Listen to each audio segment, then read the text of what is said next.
ఏం నాన్నా అంత డల్లుగున్నావు? అలా ఏం లేదమ్మా. సరే, పక్కింటి లక్ష్మి ఫోన్ చేసింది, బ్లౌజులు కుట్టిందంట, నేను వెళ్ళి తీసుకొని వస్తా. సరే అమ్మా.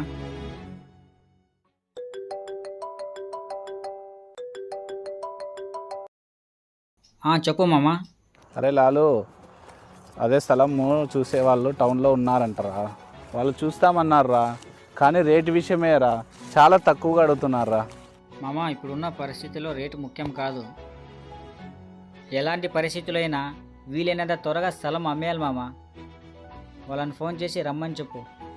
సరే చెప్తాను రా, వాళ్ళు వస్తామంటే మన అడ్రస్ దగ్గరికి రమ్మంటాను. నేను కూడా అమ్మకు తెలియకుండా వస్తాను. వీలైనంత త్వరగా స్థలం అమ్మేయాలి. ఏంట్రా